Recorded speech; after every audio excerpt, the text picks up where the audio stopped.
বুখারী মুসলিম সহ হাদিসের অন্যান্য কিতাবে বর্ণিত হয়েছে। আবু সাঈদ আল খুদরি রাদিয়াল্লাহু তাআলা আনহু থেকে বর্ণিত, তিনি বলেন, একবার আমরা রাসূল সাল্লাল্লাহু আলাইহি ওয়াসাল্লামের সাথে ছিলাম। আমরা রাসূল সাল্লাল্লাহু আলাইহি ওয়াসাল্লামকে জিজ্ঞাসা করলাম যে কিয়ামতের দিন আমরা কি আমাদের প্রতিপালককে দেখতে পাবো? রাসূল সাল্লাল্লাহু আলাইহি ওয়াসাল্লাম আমাদেরকে বললেন, যখন মেঘমুক্ত আকাশে চন্দ্র সূর্য উদিত হয় তখন সেই চন্দ্র সূর্যকে দেখতে কি তোমাদের কোনো কষ্ট হয়? আমরা জবাব দিলাম না। রাসূল সাল্লাল্লাহু আলাইহি ওয়াসাল্লাম বললেন, মেঘহীন আকাশে চন্দ্র সূর্যকে দেখতে যেমন তোমাদের কোনো কষ্ট হয় না, ঠিক তদ্রূপ সেদিন তোমাদের প্রতিপালককে দেখতেও তোমাদের কোনো কষ্ট হবে না।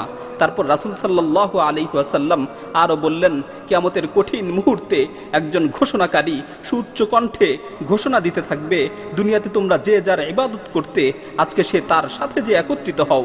দুনিয়াতে তোমরা যে যার ইবাদত করতে আজকে সে তার সাথে যে মিলিত হও। এই ঘোষণার সাথে সাথে ক্রুশের ইবাদতকারীরা ক্রুশের কাছে চলে যাবে, মূর্তি পূজকরা মূর্তির কাছে চলে যাবে, তাগুতের অনুসারীরা তাগুতের কাছে চলে যাবে। অর্থাৎ প্রত্যেকেই দুনিয়াতে যে যারা ইবাদত করত সে তার কাছে চলে যাবে। শুধুমাত্র মুমিন ব্যক্তিরাই বাকি থাকবে, তারা তাদের স্বস্থানে দাঁড়িয়ে থাকবে। সকলের সামনে জাহান্নামকে নিয়ে আসা হবে। অতঃপর ইহুদিদেরকে জিজ্ঞেস করা হবে, দুনিয়াতে তোমরা কার ইবাদত করতে? তারা বলবে, আমরা আল্লাহর সন্তান উজাইরের ইবাদত করতাম। তখন তাদেরকে লক্ষ্য করে বলা হবে, তোমরা মিথ্যা বলছো, আল্লাহর কোনো স্ত্রী সন্তান নেই। আল্লাহ তাআলা এই সকল মিথ্যা অপবাদ থেকে সম্পূর্ণরূপে মুক্ত। অতঃপর তাদেরকে জিজ্ঞেস করা হবে, তোমরা এখন কি চাও? তারা বলবে, আমরা খুব পিপাসার্ত, আমাদেরকে একটু পানি পান করান। তখন তাদেরকে বলা হবে, যাও পানি পান করো। এরপর তাদেরকে জাহান্নামে নিক্ষেপ করা হবে। অতঃপর নাসারাদেরকে জিজ্ঞেস করা হবে, তোমরা কার ইবাদত করতে? তারা বলবে, আমরা আল্লাহর সন্তান মাসীহের ইবাদত করতাম। তখন তাদেরকে বলা হবে, তোমরা মিথ্যা বলছো, আল্লাহর কোনো স্ত্রী সন্তান নেই। আল্লাহ তাআলা এই সকল মিথ্যা অপবাদ থেকে পুত পবিত্র। অতঃপর তাদেরকে জিজ্ঞেস করা হবে, তোমরা এখন কি চাও? তারা বলবে, আমরা পিপাসার্ত, আমরা পানি পান করতে চাই। তাদেরকে বলা হবে, যাও পান করো। এরপর তাদেরকে জাহান্নামে নিক্ষেপ করা হবে। এভাবে সবাইকে জাহান্নামে নিক্ষেপ করার পর ইমানদারদের মধ্য হতে শুধুমাত্র নেককার ও গুনাহগাররা বাকি থাকবে। তখন তাদেরকে লক্ষ্য করে বলা হবে, সকলেই তো চলে গেছে, তোমরা দাঁড়িয়ে আছো কেন? তখন তারা বলবে, আমরা একজন ঘোষণাকারীকে ঘোষণা করতে শুনেছি, আমরা একজন ঘোষণাকারীকে ঘোষণা করতে শুনেছি যে দুনিয়াতে যে যারা ইবাদত করত সে যেন তার সাথে যে একত্রিত হয়, দুনিয়াতে যে যারা ইবাদত করত সে যেন তার সাথে যে মিলিত হয়। এই ঘোষণার পর সকলেই তাদের মিথ্যা ইলাহদের সাথে যে একত্রিত হয়েছে। কিন্তু আমরা যেই মহান রবের ইবাদত করতাম, আমরা যেই মহান প্রতিপালকের ইবাদত করতাম, সেই মহান রবের জন্য অপেক্ষা করছি।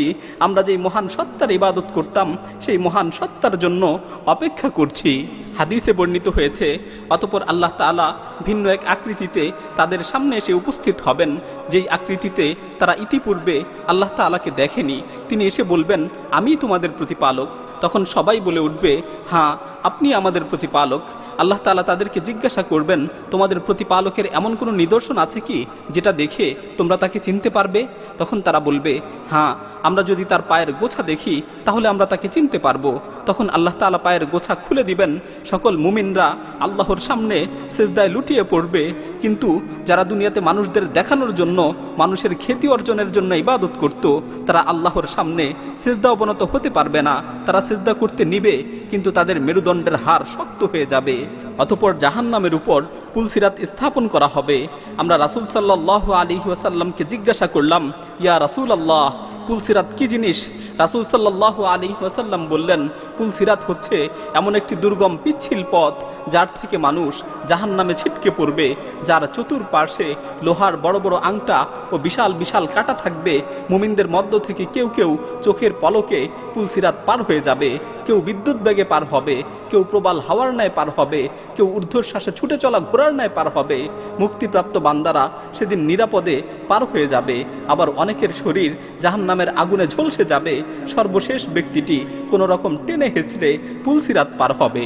মুমিনগণ যখন দেখবেন যে তাদের মধ্য থেকে অনেকে মুক্তি পেয়েছে, আবার অনেকে জাহান্নামের আগুনে দগ্ধ হচ্ছে, তখন তারা আল্লাহ তাআলার নিকট ফরিয়াদ করে বলবে, হে আল্লাহ, হে আমাদের পালনকর্তা, আগুনে দগ্ধ হওয়া এই লোকগুলো তো আমাদেরই ভাই।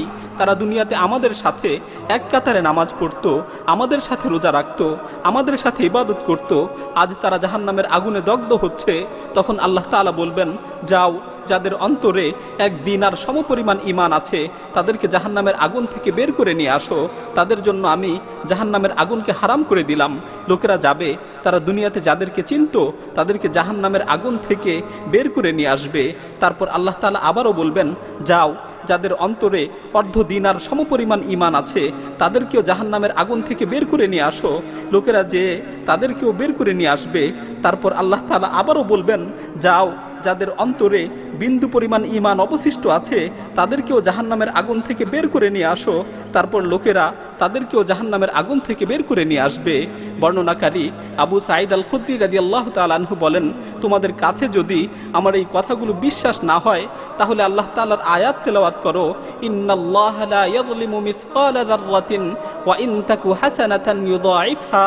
আল্লাহ তাআলা কারো উপর বিন্দু পরিমাণ জুলুম করেন না। যদি কারো সামান্য পরিমাণ সৎকর্ম হয় তাহলে আল্লাহ তাআলা তাকে দ্বিগুণ করে দেন। রাসূল সাল্লাল্লাহু আলাইহি ওয়াসাল্লাম বলেন, এরপর নবীগণ, ফেরেশতাগণ এবং ঈমানদারেরা সুপারিশ করবে।